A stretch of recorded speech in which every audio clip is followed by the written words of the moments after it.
Visión País, construyendo ciudadanía, es presentado por Federación de Instituciones de Educación Superior del Paraguay, FIESP, La Paraguaya Inmobiliaria Sociedad Anónima, Escuela de Gobierno y Políticas Públicas Norberto Bobbio.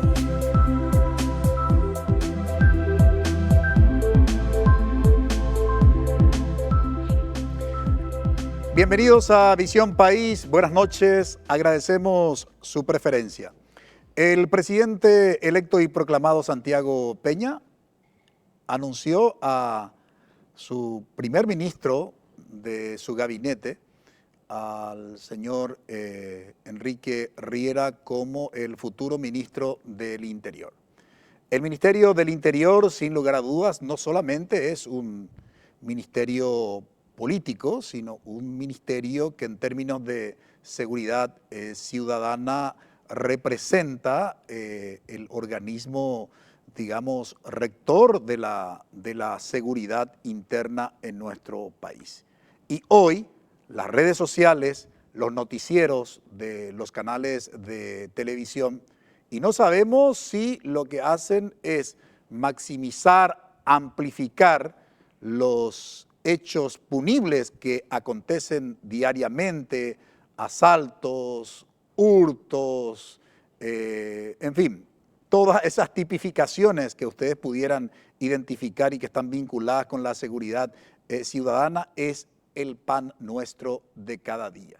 Por tanto, la cuestión de la seguridad, o si queremos ser más precisos en el lenguaje, la inseguridad ciudadana, es una de las principales preocupaciones en varios de los estudios hechos en América Latina y particularmente en nuestro país. Pero cuando hablamos de la seguridad ciudadana, necesariamente tenemos que contextualizar o enmarcar. ¿Esto qué significa? Que siempre que hablemos de la seguridad ciudadana, tenemos que hablar en el marco de un Estado de Derecho, en el caso particular de Paraguay, Estado social de derecho, que no es un dato menor, y hay una diferencia importante y significativa entre Estado de Derecho y Estado social de derecho, por un lado. Por otro lado, toda propuesta de seguridad ciudadana tiene que darse en el marco de un sistema democrático. Otro dato que no es menor, sin lugar a dudas. Y sumado a esto, la credibilidad de las instituciones, que tampoco es una cuestión menor, porque la Policía Nacional, la justicia, según el último informe del Latinobarómetro del año 2021, es preocupante. Por eso hoy en Visión País proponemos como tema de análisis: ola de delincuencia pone en jaque seguridad ciudadana. Y nos acompañan para colaborar con nosotros en este análisis el abogado Edgar Emilio Servín Coronel, ex asesor en seguridad del Ministerio del Interior. Muy buenas noches, Edgar, y gracias por haber aceptado la invitación. Buenas noches, doctor. Coincidimos por fin después de mucho tiempo. Así mismo, doctor, después de mucho tiempo, por compromisos que había contraído con anterioridad, nunca podíamos concretar su presencia. También nos acompaña el licenciado José Amarilla, experto en seguridad. Muy buenas noches, licenciado Amarilla, y gracias por haber aceptado la invitación. Buenas noches, muchas gracias por el espacio y por la oportunidad de hablar de algo que nos apasiona muchísimo. También nos acompaña el abogado Rubén Maciel Guerreño, fue ex viceministro de Política Criminal del Ministerio de Justicia. Muy buenas noches, doctor Guerreño, y gracias por aceptar la invitación. Buenas noches, doctor, muchas gracias por el espacio. Bien, vamos a una brevísima pausa. A la vuelta ya, uno de los grandes desafíos que va a tener el próximo gobierno, tema seguridad ciudadana.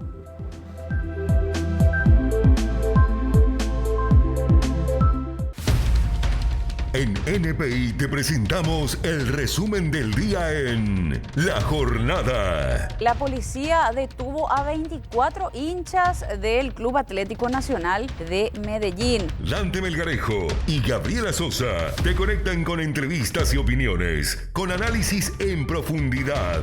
El objetivo era asaltar a un cambista, pero como este se zafa de los maleantes, finalmente los delincuentes terminan robando a una mujer. 1.500.000 guaraníes fue el botín que terminaron llevándose unos asaltantes. La Jornada, lunes a viernes, 19 horas. NPI nos conecta siempre.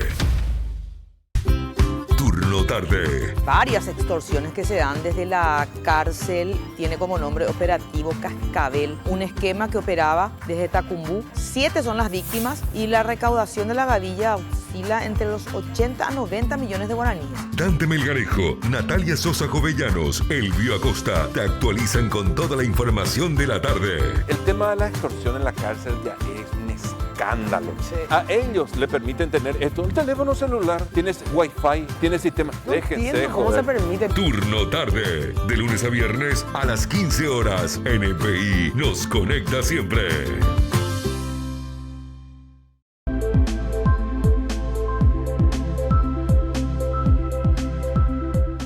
Estamos hoy con invitados realmente de lujo en Visión País en relación con el tema que le proponemos analizar. Decíamos en el bloque anterior que el tema de la seguridad ciudadana será uno de los grandes desafíos del próximo gobierno. Y le planteo al licenciado José Amarilla, ¿cuál es, si tuviéramos que identificar 3 grandes problemas de la seguridad ciudadana, cuáles serían en Paraguay? Bueno, en primer lugar, y en un nivel macro, y que eso no es exclusivamente un problema de Paraguay, es la cuestión del crimen organizado transnacional. Eso sin dudas. Paraguay necesita poner coto al avance de las organizaciones criminales que tienen su origen no solamente en nuestro país, sino también fundamentalmente en el Brasil. Y tiene que hacerlo en términos realistas. O sea, hablando con claridad, Brasil tiene 9 capitanías navales, tiene 3 brigadas aéreas con capacidad de derribo, tiene su mayor cuerpo de ejército, tiene la Policía Federal, la Rodoviaria Federal, la Policía Ferroviaria Federal, la Policía Militar y Civil de Paraná, de Mato Grosso do Sul, etcétera, desplegados en la zona de la frontera. Aún así, teniendo unos 200.000 efectivos ejecutores de la ley, uno puede comprar marihuana paraguaya a 5.000 kilómetros de nuestra frontera en Recife, por ejemplo. Eso significa que hay una red de corrupción, de distribución, de comercio ilegal, también en el territorio brasileño y no solamente del lado paraguayo. ¿Qué implica esto en cuanto a la criminalidad organizada transnacional? Que con nuestros 10.000 militares y 27.000 policías, difícilmente nosotros como Estado podamos por nuestra parte dar una respuesta o siquiera dar una contención a un problema de este tamaño, ¿verdad? Eso es a nivel macro. A nivel más local, fundamentalmente lo que tenemos es una carencia funcional en cuanto a las políticas de seguridad que no solamente se centran sobre la policía tampoco. Es decir, la policía debería estar cumpliendo tareas de prevención, disuasión y represión. La disuasión está muy escasa porque fundamentalmente los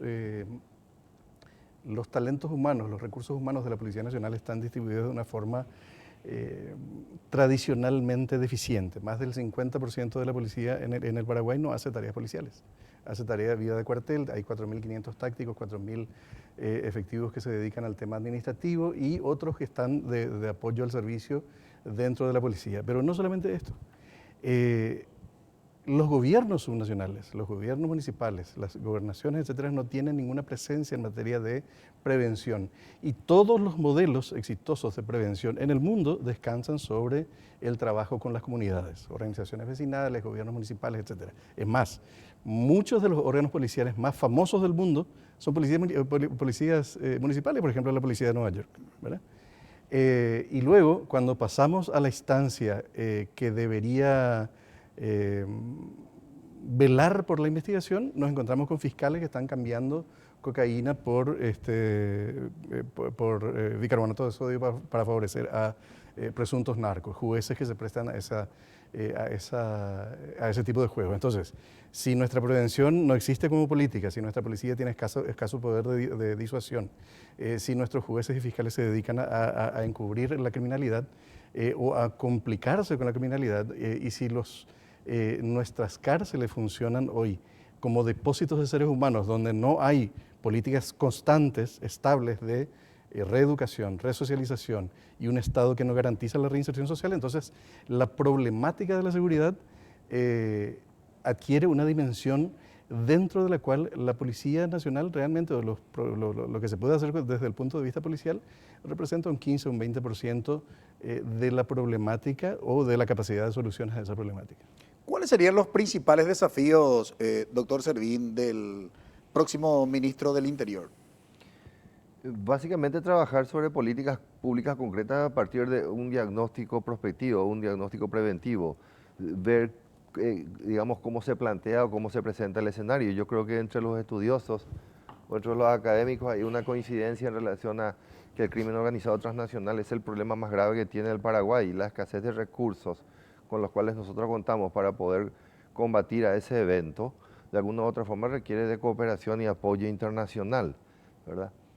Yo dije en otro programa con otro colega tuyo, y lo vuelvo a repetir, ahora soy cada vez más convencido de que el avance del crimen organizado no solamente se da por el hecho de que existen instituciones débiles o poca institucionalidad, sino que también porque es uno de los pilares de la economía paraguaya. Básicamente el crimen organizado sostiene una parte muy importante de la economía paraguaya.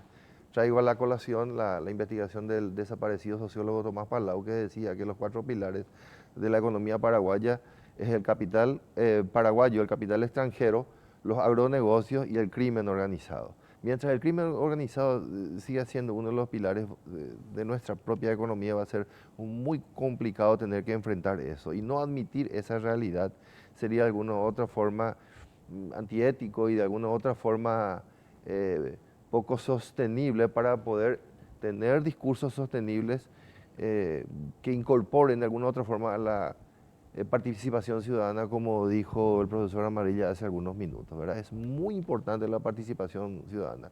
Una filosofía oriental milenaria de alguna u otra forma te dice ganarte el corazón del pueblo, es decir, incorporar en estos términos a la ciudadanía los efectos de que de alguna u otra forma puedan coadyuvar para elevar los índices o los niveles de seguridad, ¿verdad? ¿Qué se plantea dentro de todo este esquema, dentro de toda esta realidad virtual? Porque el conflicto es dinámico y no descansa y se mantiene en constante movimiento. Es saber cuál sería la futura misión de las Fuerzas Armadas relacionadas, digamos, con la seguridad interna. Cómo puede coadyuvar sin perder sus características, sin perder su identidad, sin perder su autonomía operativa. Cómo puede colaborar de alguna u otra forma en ese sentido, ¿verdad? Pienso que de alguna u otra forma no solamente para el ministro del Interior, sino que para el propio presidente de la República entrante y el nuevo ministro de Defensa entrante, sería interesante un poco ver y analizar y coadyuvar para ver cómo podemos aportar en ese sentido, ¿verdad? Entonces, si vos no tenés un diagnóstico situacional, obviamente que no vas a poder operativizar ese diagnóstico un poco más adelante, ¿verdad? Siempre en nuestro gabinete de trabajo solemos decir que hay 4 pasos para todo ministro del Interior para que pueda tener políticas públicas muy claras al respecto. Primero el diagnóstico, segundo es el planeamiento, tercero la operación y por último el control del resultado. ¿Dónde llegamos? ¿Qué es lo que obtuvimos? ¿Cuáles son las medidas de corto impacto? ¿Cuáles son las medidas de mediano impacto que vamos a tener a lo largo del tiempo, ¿verdad? Y a partir de esos 4 pasos, digamos, construir un sistema cuanto menos un poco más seguro o predecible en defensa de la ciudadanía toda, ¿verdad? ¿Por qué lo económico? Yo dije en una reunión de muy alto nivel vez pasada, ¿por qué la seguridad va a tener un cariz económico? Justamente por este detalle que estuve apuntando al inicio de mi exposición, ¿verdad?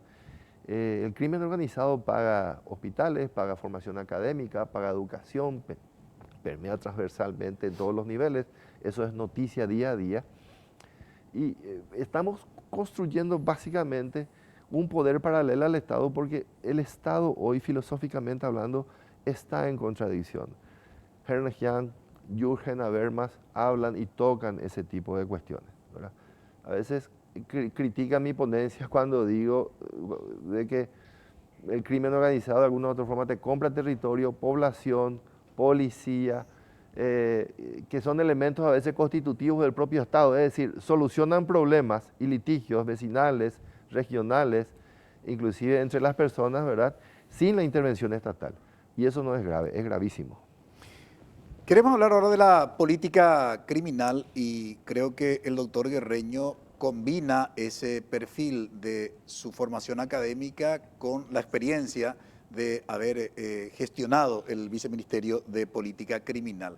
Para ello, queremos compartir con nuestra audiencia, director, si podríamos compartir la placa de hechos punibles, datos estadísticos que tienen que ver con los hechos punibles denunciados ante la Policía Nacional, años 2013 al 2020. ¿Qué interpretación podríamos dar a estos datos estadísticos, doctor Guerreño? Bueno, primeramente quiero aclarar que si bien estuvo a cargo del Viceministerio de Política Criminal, el nombre que le da al Viceministerio es bastante ambicioso, ¿verdad? En realidad lo que hacemos o lo que se hace actualmente en el Viceministerio de Política Criminal es política penitenciaria. No política criminal que implica justamente prevención, disuasión de ese trabajo, ya no. Es realmente un ámbito propio de la policía o del Ministerio del Interior a través de su Viceministerio de Seguridad. Esa placa más que nada lo que busca un poco señalar es cómo se da la evolución, no de la cantidad de hechos punibles cometidos, sino al menos de los hechos denunciados o en los cuales la policía tuvo intervención. Porque tenemos que aclarar que estos datos en realidad no reflejan la cantidad de conductas que podemos considerar punibles cometidas, por diversas razones, ¿verdad? Por algún caso que no se quiere denunciar o porque sencillamente no se tuvo conocimiento. Entonces, la estadística criminal en realidad más bien una estadística de actuación de determinada agencia. En este caso, la agencia policial, si son las estadísticas que provienen del Ministerio Público, más bien reflejan la actuación del Ministerio Público. Y la idea un poco de mostrar esto es justamente hablando acerca de la ola de inseguridad o de criminalidad, es mostrar que, como vemos en realidad, la ola es una metáfora de que nos está indicando de que tenemos un número, digamos, sostenido de hechos punibles cometidos, en un momento dado se eleva de manera sostenida y luego baja. Esa es la metáfora de la ola. Pero mirando estos números y solamente si nos fijamos en los números de la Policía Nacional, en realidad no vemos ese pico, ¿verdad? Vemos que en el año 2013 la cantidad estaba de 17.000 denuncias o intervenciones de la policía por hechos punibles, luego se va elevando y se mantiene sostenidamente en alrededor de 25.000, y luego en el año 2020, por razones de la pandemia, se reduce la interacción a raíz del aislamiento, obviamente se reduce también la cantidad de denuncias, lo cual no significa que se cometieron menos hechos punibles, porque si analizamos la situación de violencia familiar intradoméstica, en ese momento fue propicio para que se ocasione más hechos semejantes.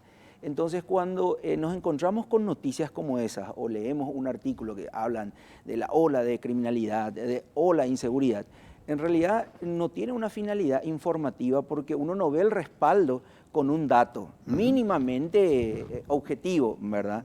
Para poder decir, bueno, estamos en un momento donde se está dando de manera inusual la comisión de hechos punibles, por un lado. Por otro lado, se habla de criminalidad, pero no se aclara de qué criminalidad. Si la criminalidad común, la criminalidad del poder, la criminalidad económica, la criminalidad organizada, o también cuando hablamos de inseguridad. Si estamos hablando de inseguridad, estamos diciendo no seguridad. Ahora, ¿qué tipo de seguridad? Seguridad pública, que es un concepto, seguridad ciudadana, que es otro concepto, y la seguridad humana, que es otro concepto, mucho más integral y abarcante. Entonces, el objetivo de esa placa nada más es reflejar de que muchas veces cuando nos encontramos ante esos titulares, en realidad no tiene esa finalidad informativa. Y yo particularmente siento temor. Me genera temor, que de hecho genera temor a cualquiera que lee ese tipo, porque provoca pánico. Y en ese contexto y en nuestra historia, y eso es común en toda Latinoamérica y también en Europa, se toman medidas que lo que hace es afectar más las libertades y garantías ciudadanas, antes que realmente se tomen medidas que contribuyan a disminuir esas conductas conflictivas. Bien, tenemos que ir a una brevísima pausa. A la vuelta, ¿cuáles son los organismos responsables justamente del tema de la seguridad en nuestro país? Y además, preguntaríamos también antes de ir a la pausa, ¿qué debe priorizar la política pública de seguridad en el próximo gobierno? Brevísima pausa.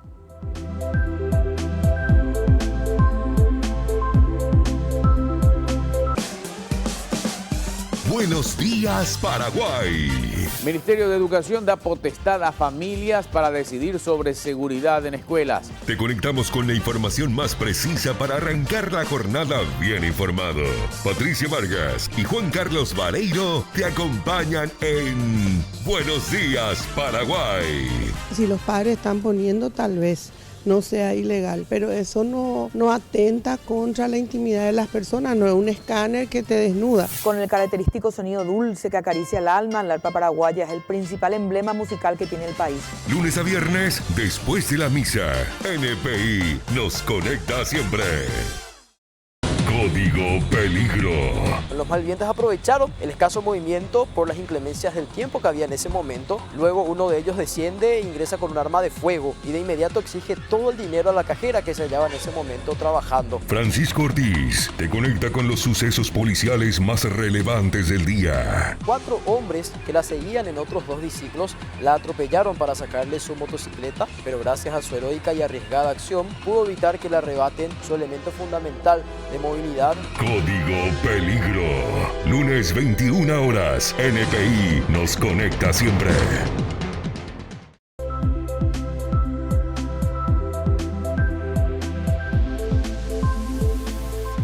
Cuando el problema se diagnostica como complejo, sin lugar a dudas, las soluciones requerirán una revisión minuciosa, una profesionalización y, si ustedes quieren, una visión también sistémica. ¿Qué quiero decir con todo esto? El tema de la seguridad, licenciado José Amarilla, en un país donde prácticamente el 27 de cada 100 ciudadanos, no prácticamente, 27 de cada ciudadano se encuentra en situación de pobreza y un 70 de cada 100 ciudadanos está ahí al límite de la vulnerabilidad, pierde el trabajo y automáticamente pasan a formar parte de la condición de pobre, de no poder recibir, digamos, cuestiones básicas como alimentación, como salud o cualquier otro tipo de recursos que requiere el ser humano para poder vivir. Plantear el tema de la seguridad simplemente con poner más policías y al hablar de policía más lince, digamos, simplemente hablar de mayor presupuesto de la policía, a mi modo de ver, y te pregunto como experto en seguridad, ¿cuál debe ser la mirada hacia el tema de la seguridad como para buscar alguna solución atendiendo la problemática de Paraguay? Bueno, empecemos por el hecho de que no hay una solución, porque no hay un problema, hay una multiplicidad de problemas, que es lo que estabas mencionando. Encontrar soluciones depende de en qué punto nos paramos, ¿verdad? O sea, necesitamos, sí, políticas públicas que estén enfocadas a la contención de la pobreza, a la promoción social, a la educación. Un ejemplo muy claro para mí, muy patente y muy cercano es el hecho de que uno de los ascensores sociales principales de hace unas décadas era el Colegio Nacional de la Capital, que hoy está en absoluta decadencia, ¿verdad? Con una orfandad de recursos en todos los sentidos. Entonces, perdimos una válvula por la cual uno podía llegar a un colegio gratuito, premium, por ejemplo, y tener alguna posibilidad de proyección social a futuro. Nos ha pasado a nosotros, acá estamos 2 alumnos del Colegio Nacional de la Capital. Nos falta ese tipo de políticas, efectivamente. Ahora, si yo me paro desde, me pongo en los zapatos del doctor Enrique Riera en este momento,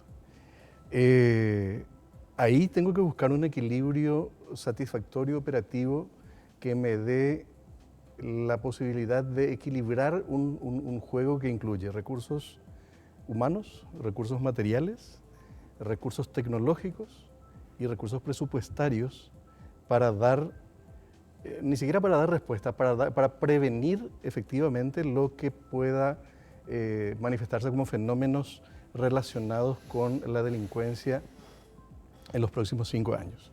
Es cierto, nosotros tenemos una sociedad en la cual desde el año 2006 ha venido cayendo sistemáticamente la cantidad de homicidios dolosos por cada 100.000 habitantes, que es el indicador de la violencia social por naturaleza, ¿verdad? O más universalmente aceptado. En el año 2006 teníamos 23 homicidios por cada 100.000 habitantes, ahora tenemos 6,5 homicidios por cada 100.000 habitantes. Eso si miramos el país en su conjunto, pero si miramos en detalle, vemos que el Departamento Central tiene 3, 4 homicidios por cada 100.000 habitantes anualmente, pero departamentos como Amambay, Concepción, San Pedro, y le incluiría Alto Paraná, que ya tiene una relevancia estratégica para el Estado paraguayo, tienen cifras muy cercanas a las de Centroamérica, que Centroamérica tiene los peores indicadores del mundo hoy, ¿verdad? Entonces hay una diversidad, hay dos mundos a los cuales atender y donde nos encontramos, por ejemplo, como que, con datos como que en el departamento de Amambay, que es, digamos, el epicentro de la acción de los grupos de criminalidad organizada en el país, o el punto de entrada preferente, o histórico, ¿verdad? Que ya no es exclusivo, está muy disperso y muy difundido hoy en diversos ámbitos. Encontramos que Amambay tiene, por ejemplo, 650 policías, ¿verdad? Eso no es serio, o sea, y que trabajan por tercios además. O sea, si en este momento me preguntas cuántos están desplegados, y probablemente 200 policías, ¿verdad? 250, tal vez 300. ¿En una zona roja como Amambay? En una zona roja como Amambay, por ejemplo. Nos encontramos con que el grupo Lince, cuando fue lanzado, fue un éxito de taquilla, porque se le dio la responsabilidad de Asunción, que tiene 196 kilómetros cuadrados, ¿verdad? Y había 200 efectivos del Lince para esa superficie.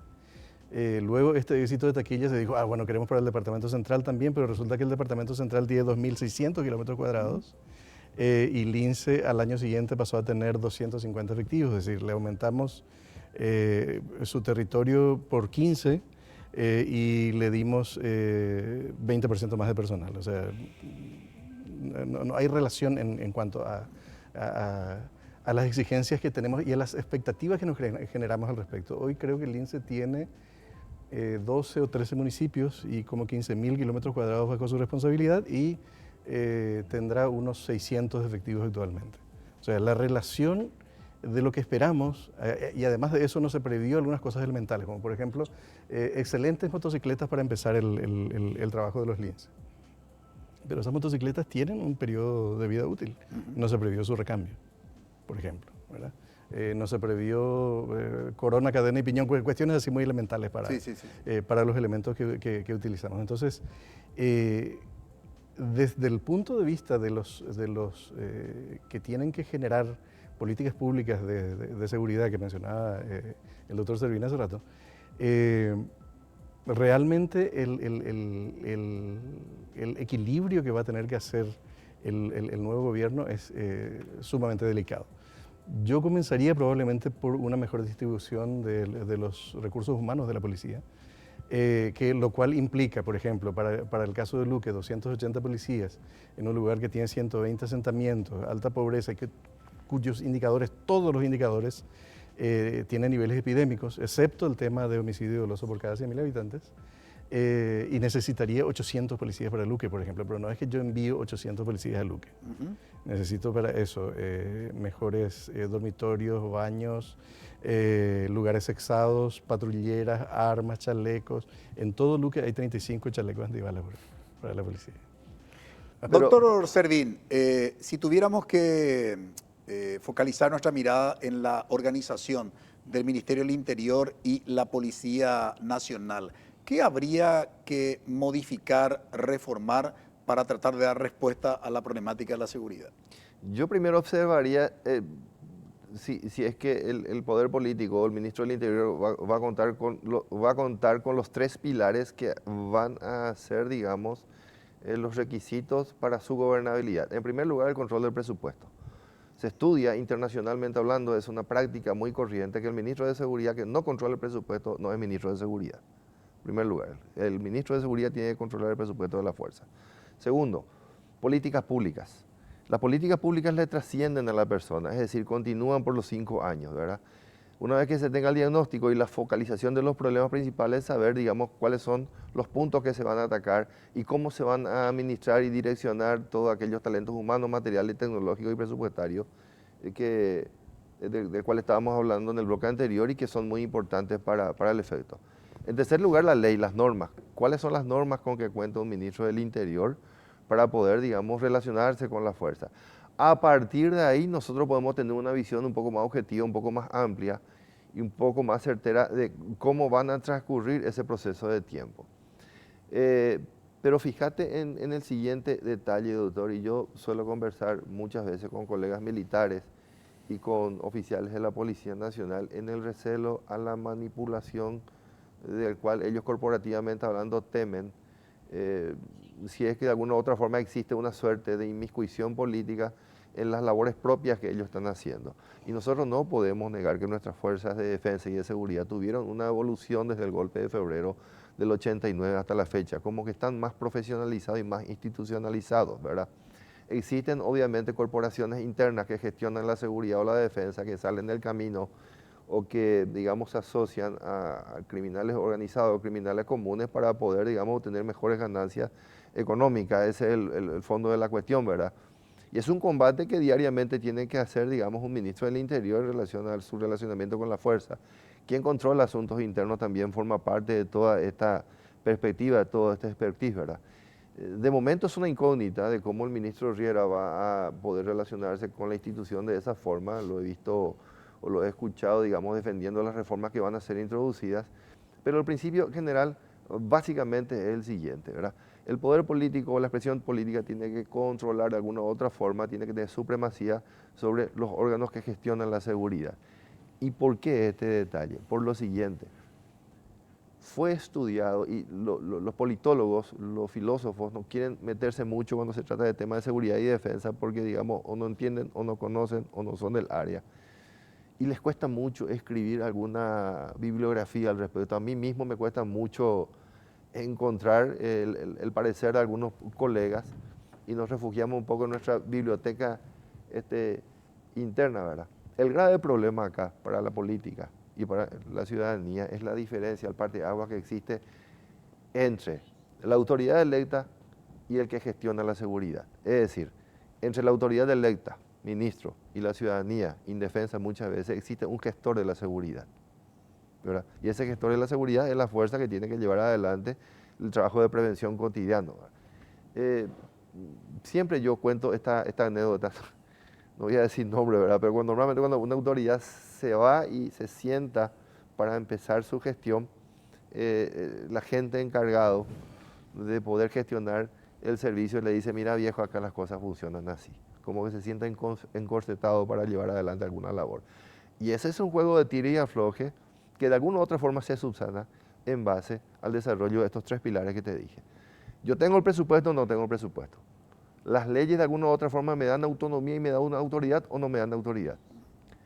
En tercer lugar, aparte de eso, presupuesto, ley y políticas públicas. Si yo no cuento con uno de estos tres pilares, voy a ser una figura decorativa. Queremos ahora compartir con ustedes los datos que tienen que ver con el homicidio y aquí la pregunta para el doctor Guerreño. Cuando estamos en el mundo académico tenemos mayor margen a veces como para poder interpretar y resolver algunos enigmas o algunas cuestiones.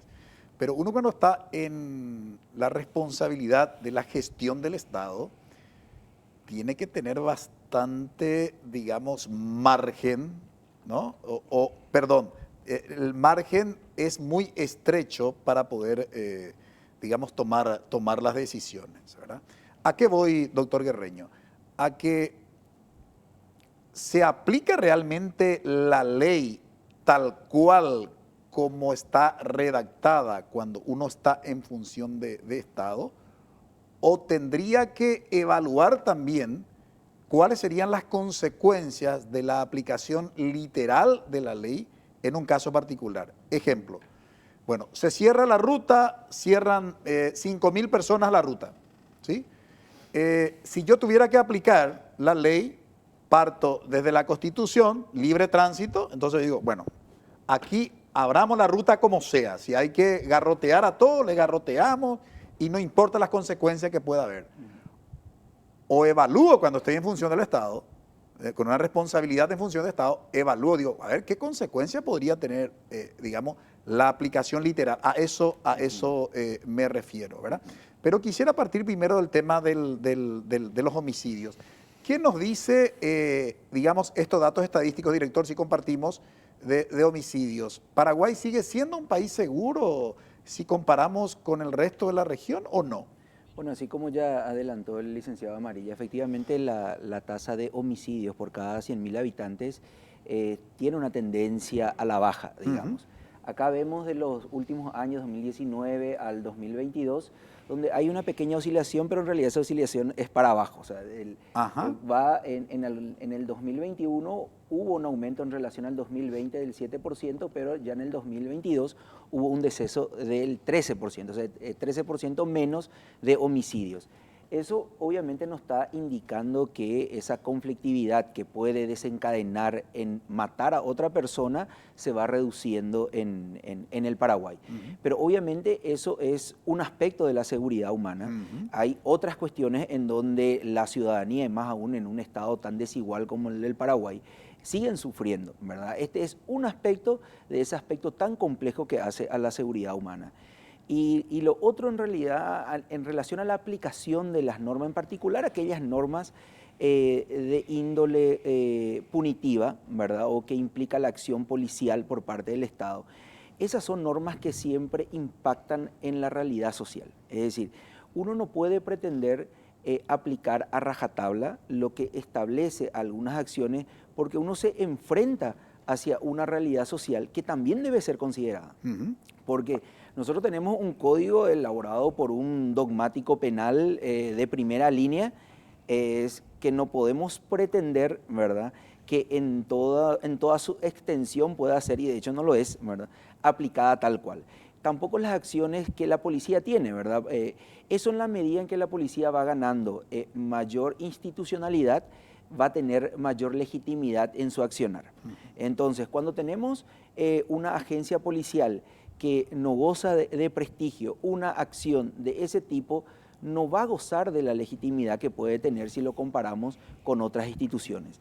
Y en el ámbito penitenciario, que es donde estábamos, la brecha entre lo que establece la norma y lo que nos muestra la realidad es amplísima, ¿verdad? Las pretensiones que tiene de hecho la Constitución, el Código de Ejecución, aunque son cuestiones que sí pongo entre comillas, de resocializar, reeducar, es prácticamente de cumplimiento imposible por una cuestión material. Si uno ve el presupuesto, no hay presupuesto asignado, una línea presupuestaria para sostener los programas que estén abocados a la parte educacional, laboral, de contención, etcétera, de tratamiento propiamente. Pero ahí ya es donde el incumplimiento se da, de hecho, a través de los propios órganos del Estado, porque el órgano que debe determinar, asignar esos recursos, no se asignan, entonces queda como una pretensión meramente normativa y en la realidad no se da, ¿verdad? Ahora, el problema de la seguridad en Paraguay pasa por la policía, pasa por el Ministerio Público o pasa por el Poder Judicial o permea todas estas instituciones.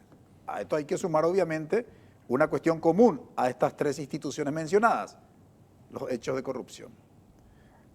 Eso vamos a considerar en el próximo bloque y vamos a tratar de ensayar cuáles podrían ser las medidas, las soluciones alternativas para tratar de buscar alguna solución, por lo menos digo bien, paliativa de la seguridad en Paraguay.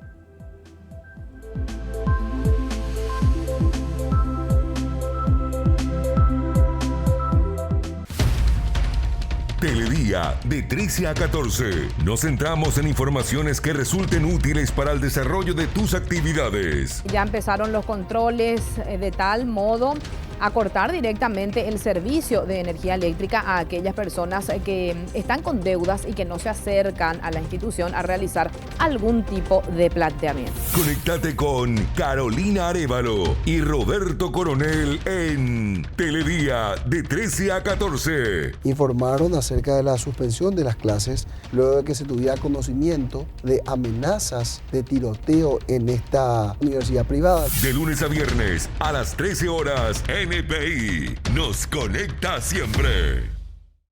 Código Peligro. Los malvivientes aprovecharon el escaso movimiento por las inclemencias del tiempo que había en ese momento. Luego uno de ellos desciende e ingresa con un arma de fuego y de inmediato exige todo el dinero a la cajera que se hallaba en ese momento trabajando. Francisco Ortiz te conecta con los sucesos policiales más relevantes del día. 4 hombres que la seguían en otros 2 biciclos la atropellaron para sacarle su motocicleta, pero gracias a su heroica y arriesgada acción pudo evitar que le arrebaten su elemento fundamental de movilidad. Código Peligro. Lunes 21 horas. NPI nos conecta siempre.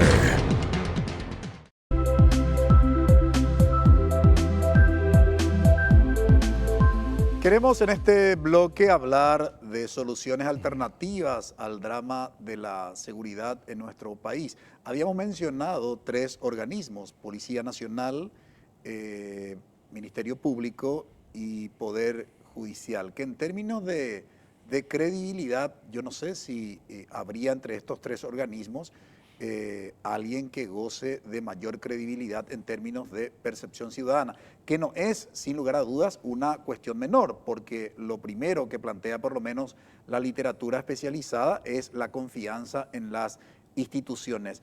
Licenciado José Amarilla, si tuviéramos que plantear por dónde iniciar la tarea para buscar digamos, algún tipo de solución estructural al problema de la seguridad en Paraguay, ¿qué sugerirías? Yo sugeriría comenzar a trabajar con los gobiernos subnacionales. Tenemos 265 municipios, si mal no recuerdo, o 264, gobiernos municipales que tienen fondos, que muchas veces no saben qué hacer con esos fondos. Bueno, dediquémosle eso a hacer políticas de seguridad, políticas municipales de seguridad ciudadana, ¿verdad? Ese es un modelo que funcionó bien, que se demuestra que ha rendido frutos no solamente en países avanzados como en Israel, sino también en países que tienen problemas serios de seguridad como México, Perú, etc. Los municipios que han dedicado las municipalidades que han dedicado parte de sus fondos a la formulación de políticas han tenido la posibilidad de hacer lo que siempre estamos hablando como el ideal: políticas focalizadas de seguridad ciudadana, policiamiento orientado a problemas, policiamiento orientado a resultados, policiamiento orientado por inteligencia. ¿Qué son las políticas focalizadas? Bueno, el habitante de un barrio, yo sé, más o menos tengo una idea, llevo poco tiempo en mi barrio nuevo, en mi barrio divorciado, llevo 5 años. Pero ya tengo una idea de qué es lo que funciona ahí, dónde vive la gente, cuáles son los lugares bajo sospecha, dónde probablemente se vende crack o marihuana, dónde hay un punto de reductores de motocicletas, por ejemplo, ¿verdad? Y eso se aprende, o sea, esa inteligencia se capta haciendo trabajos con las comisiones ciudadanas, las comisiones vecinales. De hecho, fíjate en este pequeño dato, el tema del microtráfico transcurrió alrededor nuestro durante 20 años sin que el Estado paraguayo tomase noticia de eso. El microtráfico entra a la prioridad policial alrededor del año 2010 como consecuencia de un trabajo conjunto entre el Ministerio del Interior, la Policía Nacional y el gobierno municipal de entonces. Como consecuencia de eso, alrededor de enero, febrero del año 2011, cae Armando Javier Rotella y ahí nos enteramos que hay un clan Rotella que hoy nada menos que le disputa el control de las cárceles al Primer Comando Capital, que es la mayor organización criminal del continente probablemente. Es decir, creció una hidra de 1000 cabezas durante 2 décadas sin que el Estado paraguayo tuviera la posibilidad de hacer efectivamente una tarea preventiva al respecto, ¿verdad? Llegamos tarde. Hoy el microtráfico es un poder real, ¿verdad? Muchos de los actores políticos, fíjate en esto, muchos de los actores políticos del área de Asunción y Central no quieren hablar del tema del microtráfico porque algunos de sus punteros están dedicados a ese tema, ¿verdad? De los que les juntan votos y les aseguran. Así de pervertido está el tema y así de compleja es la tarea para un ministro que entra al ministerio más inestable de todo el gabinete. Estábamos hablando hace rato que en 34 años desde el final de la dictadura de Alfredo Stroessner hasta hoy, creo que es el ministro del Interior número 38 que ingresa al cargo. ¿verdad? Y en 10 meses es, no digo imposible, pero muy poco probable hacer políticas públicas de seguridad. Doctor Servín, ¿qué propondría como solución alternativa? En la literatura universal de alguna u otra forma consagra el hecho de que el vecino sabe mejor el problema de su cuadra, ¿verdad? Las políticas públicas focalizadas en los municipios. Es una lucha constante que nosotros desde la corporación, desde la industria intelectual, solemos tener, digamos, cuando conversamos con intendentes y con gobernadores, por el hecho de que ellos consideran que de alguna u otra forma la Policía Nacional tiene que ser la responsable de trabajar en los aspectos relacionados con la prevención del delito y con la individualización de cuáles son los hechos punibles que se tramitan ahí, ¿verdad? Sin embargo, hay un nuevo enfoque que nos parece muy interesante y que nosotros lo adoptamos como plataforma de trabajo y de propuesta, en el hecho de que tenemos que trabajar más con las intendencias municipales, ¿verdad? Y esas intendencias municipales a su vez cooperan con la policía jurisdiccional de su zona. Ese es un gran desafío que de alguna u otra forma nuestras autoridades tienen que absorberla desde el punto de vista de la prevención de todos los problemas que ocurren en su zona, en su cuadra, en su barrio, ¿verdad? Se legisla y se maneja, se gerencia la seguridad muchas veces desde la ignorancia o desde el oscurantismo. Nosotros, reunidos acá, ¿qué es lo que somos? Somos asesores académicos, no estamos en gestión política ni nada por el estilo. Tampoco compilamos información, no somos analistas de la información, menos gestores de la seguridad. Simplemente estamos tratando de transmitir nuestra experiencia, que de alguna u otra forma, en algunos aspectos pudo haber sido exitosa en algunas recomendaciones, habida cuenta de que no trabajamos, digamos, desde el punto de vista del empirismo, trabajamos con conocimiento, aplicamos políticas públicas, la gran mayoría de ellas fueron exitosas y siempre yo suelo hablar y suelo decir el trabajo extraordinario que hacen los miembros del Comando de Operaciones de Defensa Interna, el CODI y la FTC. Suelo discrepar con algunos colegas, amigos, periodistas, que son pocos por suerte, ¿verdad? Pero la gran mayoría sí coincide que ese fue un experimento y un trabajo extraordinario. Nosotros lo que hicimos fue, digamos, plantar la semilla a través de una norma, de una ley, pero estos muchachos hicieron un trabajo extraordinario, con poco presupuesto, con pocos recursos, inhibieron un problema que pudo haber sido en su momento y lo fue muy grave para el Paraguay, ¿verdad? Entonces, ese servicio, ese trabajo que prestaron esas personas dentro de la tipología criminosa que se estaba desarrollando en esa área, sí fue eficaz y fue efectivo y fue el proceso, fue el fruto de un trabajo de investigación de algunos años. Doctor Guerreño, la experiencia muy cercana que tuviste en relación con el tema de las penitenciarías en tu cargo de ex viceministro de Política Criminal. Sin lugar a dudas, el tema de las penitenciarías tiene mucho que ver con el tema de la seguridad. Y la sensación que queda o la percepción que se tiene es que el Estado paraguayo no tiene control sobre las penitenciarías en relación con estos clanes y el trabajo que hacen estos clanes vinculados con el crimen organizado. ¿Es simple percepción o esa es una realidad? ¿Y de qué manera tendría que abordar el nuevo gobierno esa problemática?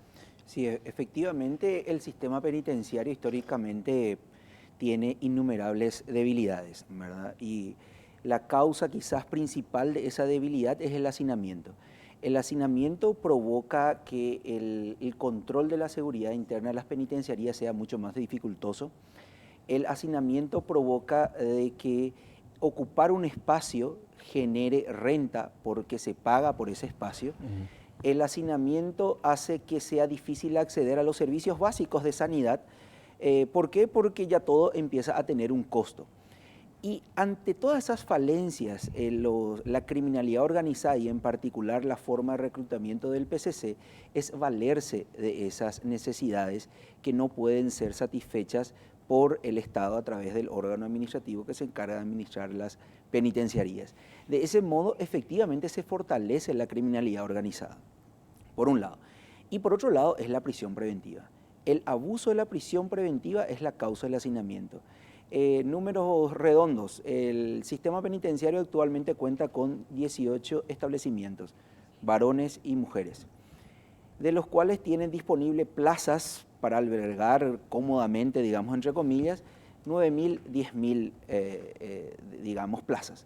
Pero tiene una población actual llegando casi a 17.000 personas. 75%. 75% de esa cantidad es prevenido. Y la relación tiene que ser a la inversa, tiene que ser 70-30, es decir, 30% de prevenido y 70% de condenados. Si se reduce la cantidad de prevenidos a un 50%, nuestras penitenciarías estarían subocupadas, con lo cual no sería necesario ni siquiera construir nuevas penitenciarías. O sea, estamos hablando de una responsabilidad directa del Poder Judicial. Claro, porque cuando ninguna persona se autorrecluye, o sea, viene con una orden judicial y esa orden judicial lo tiene que cumplir el sistema penitenciario, que tampoco, salvo que cometa una liberación de presos, no puede permitir que egrese, hasta el momento que venga la orden que diga lo contrario, que sí puede salir. Entonces, ahí tenemos un problema gravísimo y Paraguay, en la región, está primero en la cantidad de presos sin condena. Y eso ya la Unión Europea detectó que el abuso de la prisión preventiva, antes que combatir la criminalidad organizada, contribuye a fortalecer. Entonces, parece antiintuitivo, pero lo que dice es, apliquemos más medidas alternativas. Pero ¿qué ocurre? Y ahí entra la desigualdad. Si nosotros vemos los requisitos para aplicar la prisión preventiva, para que el juez diga, esta persona goza de arraigo, se va a someter al proceso, pide un domicilio fijo, una familia constituida, trabajo formal, ¿y quién yo tengo en la penitenciaría? Personas que vienen de familias disgregadas, que probablemente no tienen un lugar fijo de residencia, que son consumidores problemáticos de sustancias, que no tienen un trabajo formal, entonces yo estoy encarcelando la pobreza. Y es complicado en ese contexto. Y eso implica, porque ahí también está el imaginario social, porque nosotros creemos que la penitenciaría está repleta de homicidas, violadores, etc. Pero cuando vemos los hechos punibles por los cuales mayormente están privados de su libertad, vemos hechos punibles contra el patrimonio, hurto, simple por lo general, agravado. Hay casos de robo, sí, perfecto, pero en número menor. Luego tenemos violencia familiar. Incluso hay personas que por incumplimiento de asistencia alimenticia están privados de su libertad. Personas que robaron 2 sillones, y eso, nosotros hacíamos entrevistas, llegamos a entrevistar de todo ese mundo como 6.000 personas privadas de libertad, que es lo que te da una visión bastante interesante de lo que, como decía mi profesor, hay que escuchar la voz del preso. Entonces, la situación es compleja y efectivamente en ese contexto, antes que debilitar, estamos fortaleciendo el crimen organizado dentro del sistema penitenciario. ¿Me permitís meterle cuchara? Claro que sí, licenciado. Si nos ponemos a analizar cualitativamente el tema, uno de los casos que conozco es el del Buen Pastor. Alrededor del 60% de las mujeres que están privadas de libertad están relacionadas con temas de microtráfico. Sí. ¿Verdad? Y dentro de eso mayormente es con el tema de la marihuana. O sea, si la marihuana fuese legalizada hoy, tendríamos tal vez 50% de la población penal existente hoy en uno de los penales más afamados del país, ¿verdad? O sea, y ese es un debate que no se ha llevado en serio hasta el momento. Si me permitís, licenciado, hicimos justamente un trabajo en relación a las mujeres privadas de libertad en Buen Pastor. La mayoría jefas de hogar, y su sustento es justamente el narcomenudeo. Generaban una renta, ellas nos comentaban, entre 90.000 a 100.000 guaraníes por día. Y ellos no tenían ninguna otra noción de otra actividad económica que le permita generar ese ingreso. Y en el Buen Pastor sí funciona algunas industrias, entonces, bueno, empiezan a trabajar, etcétera, y efectivamente la población de mujeres recluidas son las que están más abiertas y son las más responsables, porque ellos, en ese caso, la prisión preventiva no le afecta únicamente a ellas, sino también particularmente a sus hijos. Claro. Y algunas que conviven con ellos allá hasta los 5 años y los otros que están fuera. Y efectivamente eso es una cuestión muy preocupante, porque ahí cómo funcionan las agencias. Justamente golpean a ese nivel del eslabón del narcomenudeo, que casi es un trabajo de subsistencia. Qué terrible la situación, ¿eh? Compleja, no le va a resultar fácil al nuevo ministro del Interior, el doctor Enrique Riera. Como hemos dicho en otros programas, uno de los principios fundantes de un sistema democrático es la confianza. Depositamos la confianza, sin lugar a dudas, en las nuevas autoridades, pero también los mensajes políticos que deben emitir las nuevas autoridades deben ser claras desde el punto de vista del perfil de aquellos que van a ocupar el cargo y por supuesto por el cuadro, por lo que van a formar parte en esa línea decisoria en los distintos ministerios que se va a ir conformando su gabinete el presidente electo. Le agradecemos, doctor Servín, por colaborar con nosotros. Ha sido un placer. Y para terminar y redondear lo que dijeron los dos expositores, una de las causas de la inseguridad también son las normas vetustas. Tenemos que reformar determinado tipo de normas en lo que hacen sobre todo al uso y al consumo de determinado tipo de sustancias, los efectos de poder, digamos, de alguna u otra forma elevar los niveles de prevención. Sin lugar a dudas. Muchísimas gracias, doctor Guerreño, por colaborar con nosotros. Muchas gracias, fue un placer. Muy amable. Muchas gracias, licenciado Amarilla. Gracias a ustedes. Muy amable. Brevísima pausa. A la vuelta presentamos nuestra conclusión.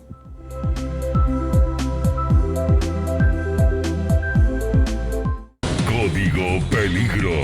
Los malvivientes aprovecharon el escaso movimiento por las inclemencias del tiempo que había en ese momento. Luego uno de ellos desciende, ingresa con un arma de fuego y de inmediato exige todo el dinero a la cajera que se hallaba en ese momento trabajando. Francisco Ortiz te conecta con los sucesos policiales más relevantes del día. 4 hombres que la seguían en otros 2 discípulos la atropellaron para sacarle su motocicleta, pero gracias a su heroica y arriesgada acción pudo evitar que le arrebaten su elemento fundamental de movilidad.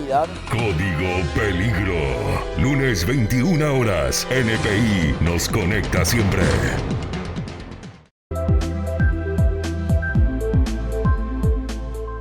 Ola de delincuencia pone en jaque seguridad ciudadana, ha sido el tema de análisis hoy en Visión País. Sin lugar a dudas, el tema de la inseguridad será una de las cuestiones más importantes y prioritarias que el próximo gobierno debe atender. ¿Qué nos dejaron nuestros invitados? Estuvo con nosotros el licenciado José Amarilla, experto en seguridad. Nos decía que el crimen organizado transnacional aparece como una cuestión prioritaria en términos de seguridad. Si no se atiende la problemática del crimen organizado, sin lugar a dudas, todo esfuerzo será en vano. Nos dijo el licenciado José Amarilla que es fundamental que se priorice cuando hablamos del tema de la seguridad ciudadana los recursos humanos, la capacidad de los recursos humanos, lo que tiene que ver con la incorporación de las tecnologías y, por supuesto, no es un dato menor la inversión, lo que hace al tema del presupuesto que se destina al área de la seguridad. Finalmente nos dijo como una de las soluciones alternativas el trabajo coordinado que tiene que darse desde el Ministerio del Interior y la Policía Nacional con los municipios. Por otro lado, el doctor Rubén Guerreño, ex viceministro de Política Criminal del Ministerio de Justicia, nos decía que los datos estadísticos no reflejan la realidad del escenario de los hechos punibles, por varias razones, porque hay cuestiones que habría que analizar de manera mucho más fino cuando se presentan los datos estadísticos, cuando se habla sobre todo del concepto de ola de delincuencia. Por otro lado, nos decía que el homicidio, digo bien, es solo un aspecto de la seguridad humana. El tema de la seguridad ciudadana es un concepto mucho más amplio que debe ser analizada y mirada desde una visión sistémica. También nos decía el doctor Rubén Guerreño que hay que analizar el hacinamiento en las cárceles. Cuando hablamos de la seguridad, también debemos atender lo que está aconteciendo en las penitenciarías y que la mayoría de la población penitenciaria precisamente son gente que están ahí a consecuencia de una situación de pobreza. Nos decía, no se puede encarcelar la pobreza. Finalmente, el doctor Edgar Servín nos dijo que el crimen organizado es el pilar de la economía paraguaya. Si esto no es revisado y no es modificado, poco o nada es lo que se puede hacer en el ámbito de la seguridad. Nos decía también como solución alternativa la implementación de políticas públicas focalizadas y por otro lado nos decía, el nuevo ministro del Interior tiene que tener un control del presupuesto, unas políticas públicas efectivas que va a implementar y unas normas claras para relacionarse con la tropa, refiriéndose a su relación con la Policía Nacional. Agradecemos su preferencia, que todos tengan un buen inicio de semana. Buenas noches. Visión País, construyendo ciudadanía, fue presentado por Federación de Instituciones de Educación Superior del Paraguay, FIESP, La Paraguaya Inmobiliaria Sociedad Anónima. Escuela de Gobierno y Políticas Públicas Norberto Bobbio.